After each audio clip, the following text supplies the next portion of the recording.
The era of huge acreage of land for agriculture is gradually changing into maximization of smaller spaces that can still create the essence of food production and as well create businesses for young people. We are here today talking to Zakaria and Bashiru. We want to understand their world. We want to understand the business they do. We want to understand how they got into market gardening and what kind of livelihoods they are able to create out of it as young entrepreneurs. We will also be exploring the challenges they are confronted with. So, welcome, Bashiru. Thank you very much. Zakaria, welcome. I mean, this is a great experience we are getting here. Young people, you did not actually find yourselves in places where you could be attached to criminal activities. You have taken advantage of spaces around you and you are trying to create livelihoods out of them. Before we get into our discussion, I want to know a little bit more about you, your background. Let's start with you, Zakaria. I mean, where do you come from? I'm from the north and I came in Accra 2014. Okay. And I start farming in 2015. All right. At this place during first time. Since 2014, you have been here in Accra, yes, doing this kind of farming. Any educational background? Yes. Okay, share a little about your educational background. I'm not able to complete the SS. The year I will complete the SS is the same year I came to Accra. Oh, okay. What motivated you to get into this kind of agricultural business? It's because I use that. I also buy some to eat, to cook for myself, and I also you buy what to eat. I buy the vegetable, okay, to cook and eat, and I also see that why don't, if I'm also farming and I'm eating some and also selling some. Yes. So it's that during that time I came to the farm and joined the farmers. And they give me like. How were you able to get the space? I come and meet an old man here working on the field, and like he's too old. He can't work anymore. So and you see how the courage I have, and give it to me, make it working, and he too will be getting the fruits, the vegetables to be for consumption. And if I also have some small money, I can also support him. Okay. So now you supply him food, yes, and there's some money out of the profit you make from yes, sales, right? Yes. Great. How important would you say a business like this is to you as a young person? The business is important to me because I grow 50% of what I eat. Okay. And I get some money from my pocket and some money from my reserve for some other projects. Yes. Bashiru, yes. We're hearing interesting comments from Zakaria. What about you? Where did you come from? How did you get into this business? Okay. I took after my grandfather the completion of my senior high. Where? Your senior high school? Birmingham campuses. Okay.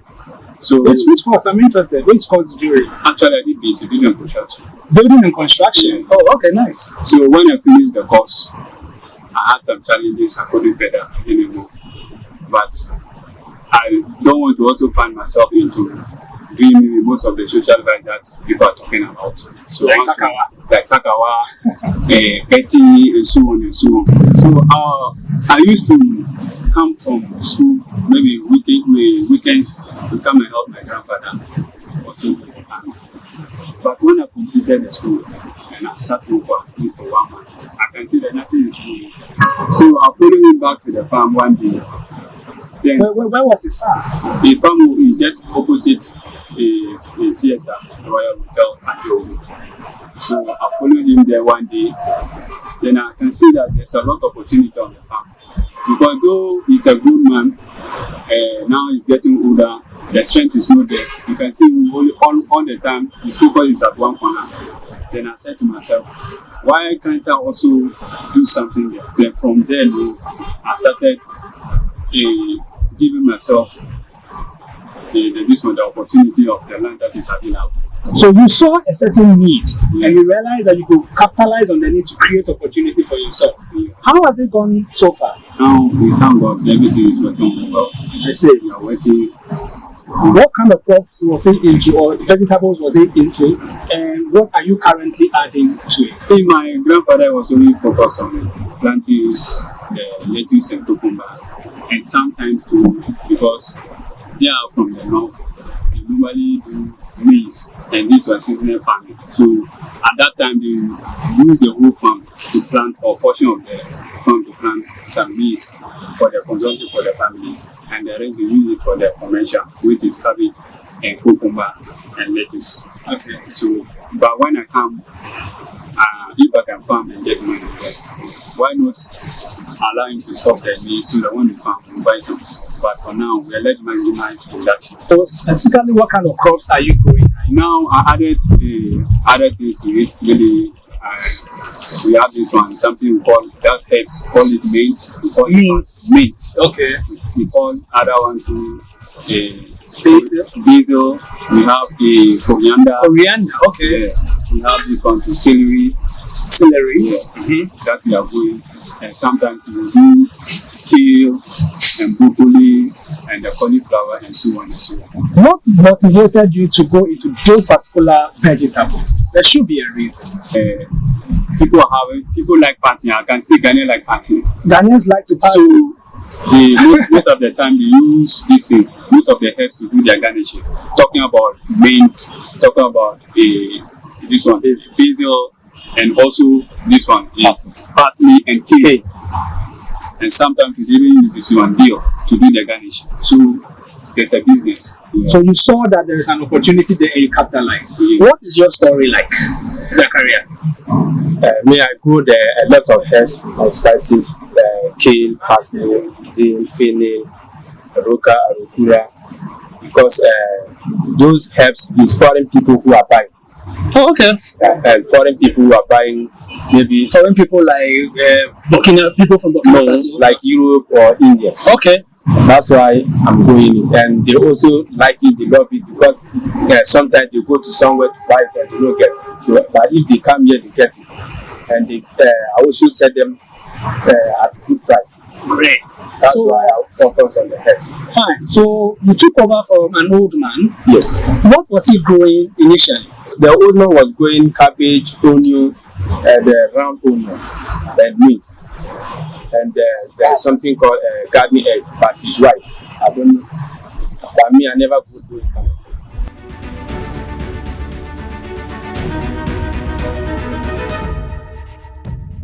Yes. Now let's talk about profits. How profitable is the work that you do? Before I start this business, me myself, I don't have land to build and construction, but right now I have a land to build. To build? Yes. To build what?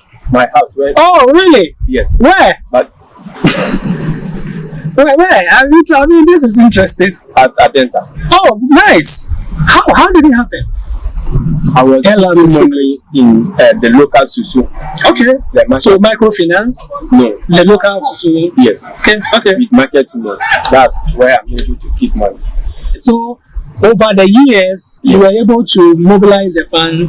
Yeah, and then according to the Masusu, they pay 100 cedis every week. Okay. So it means you are making more than 100 Ghana cedis a week. Sometimes too, I don't make. I don't get. I But see. sometimes I also make more than that. That is very, very interesting observation, because a lot of young people like yourself who are sometimes are even into very good paying jobs are not thinking like you are thinking. And if you can create what you are saying out of the business you are doing, then it means that there is a huge potential. There is a huge market and it's a good business. Yes, it's a good business. Bashiru, how about you? Before I started the farming, one of my uncles supported me to start. So he went to the NPPS and got me the things there. From there, I started doing my own thing. So far, so good. I've been able to take care of myself. If something is not well, I can stand up for myself. So- thank God. So the question is, when you have a lot of young people claiming there is no job, among other things, but are also unwilling to participate in activities such as yours, what do you think about it? I think Do you think the young people are lazy, or there is something they don't understand that, somebody must make them understand. I wouldn't like to go. I wouldn't like to say that, but the way sometimes we present, we make agriculture to the young people, how would they pursue agriculture must change. Instead of an old man always holding a cutlass and a hoe, it's supposed to be a young man. That I've seen that at least that a young person also can look as a role model. That this guy is into farming, like Zakaria who said, my friend who said, he's been able to acquire land. So we can use it as a role model. If he's farming for now and he's been able to buy a plot of land to start building, I think every young man who has nothing doing should pay attention to it. But when we talk about exactly what you have said, particularly in terms of agriculture, do you think land is the most essential thing for this kind of business? Really, I wouldn't cite to say maybe land is really a factor, but because problems vary from place to place. There are certain places they have the land but there's no water. There's other places too. The water is there, but they don't have the land. And sometimes too, maybe I don't know, the rain pattern in Ghana also can be a problem. So I wouldn't say that land is the problem for now.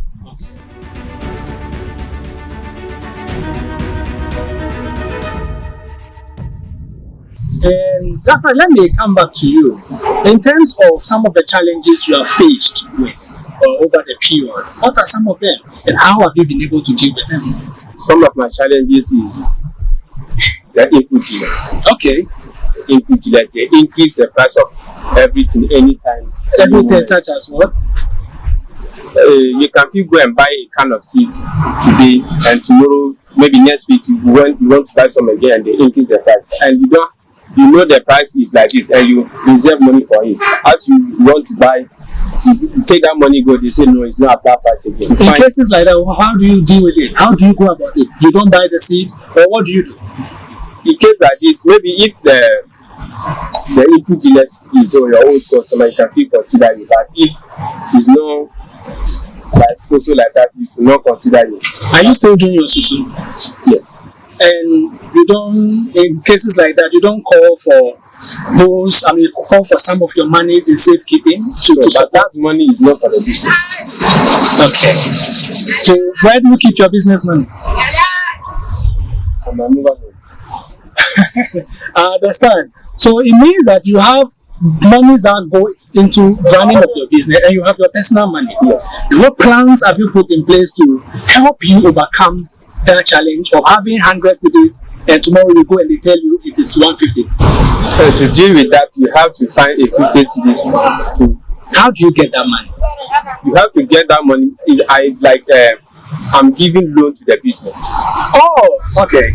So you take from your own personal money, which is different from the business money. So you loan money to your business. Yes. Later on, you pay back. Yes. That is a smart move. Bashiru, what about you? What are your unique challenges and how have you been able to deal with them over time? My unique challenges that sometimes like I encounter when I'm on my farm. Sometimes you have to do marketing. Marketing is number one. Any farmer will tell you that marketing, because it's headache sometimes that at the end of the day that let's say for almost 3 months you're working on a particular crop, let's say green pepper, and the thing is ready now, then you don't have a buyer. It becomes headache, it can frustrate you. How do you deal with this challenge? Do you have plans in overcoming these challenges? So in dealing with those challenges, mostly what I do right now, I try to see the market pattern, and also sometimes I plan to target. I plan to meet the market. How do you get your market? Any customer who step into my farm, that when you buy the thing, I give him my card, so that when they buy and sometimes they see how your things are, it's really fresh, it's good. Then they can give the card to someone else, or they will recommend someone else to come and buy. Don't you also think probably some of the challenges may exist because you could be planting food without first knowing who the buyers are or which people may need it? You just like grow it, or you grow it with a certain plan. If you are into the business for long, you can predict that when there's going to be market for this and when there's going to be market for that. So if there's going to be market from today to make too much and go to the market for lettuce, then you have to start now.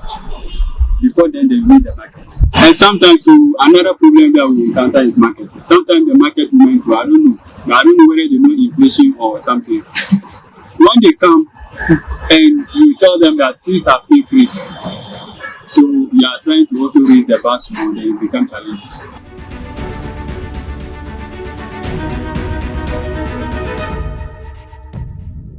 What has been your highest supply of produce in terms of quantity?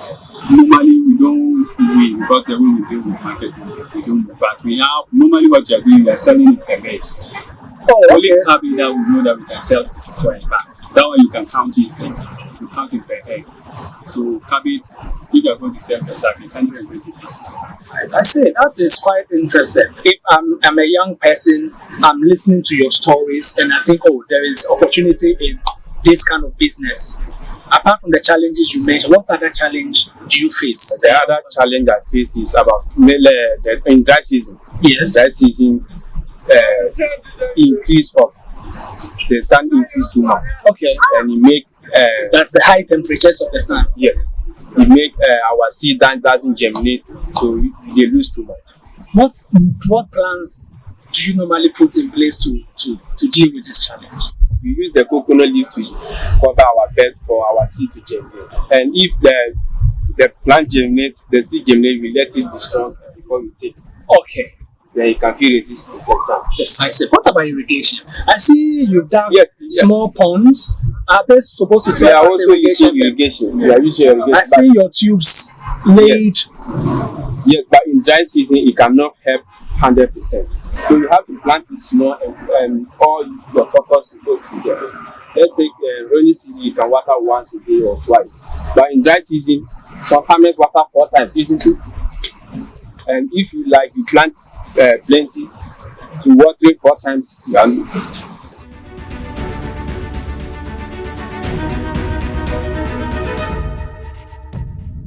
Viewers, once again, we drawing the curtains on this wonderful interaction. These are young businessmen, entrepreneurs who have discovered their niche in the market garden, arena. And we encourage you that people like these are people that we need to deal with. If you want your fresh lettuce, if you want your fresh kale, racket, among other vegetables, you can consider these individuals. You're talking about organic farming or eating healthy. These are the people who are actually committing themselves to such endeavors, and you can encourage them by creating that relationship with them where you can get all of these things freshly harvested for you right on the farm. You can subscribe to our Agromedia channel on YouTube by following the link as indicated, and you can be treated to exciting, inspiring interviews with agribusiness owners across the agricultural value chain. Keep in touch, keep in tune, and watch out for more interviews on Agromedia. So see you some other time. My name is Untitled. You can call me the Agrarian. We'll be on your screens again. Bye-bye.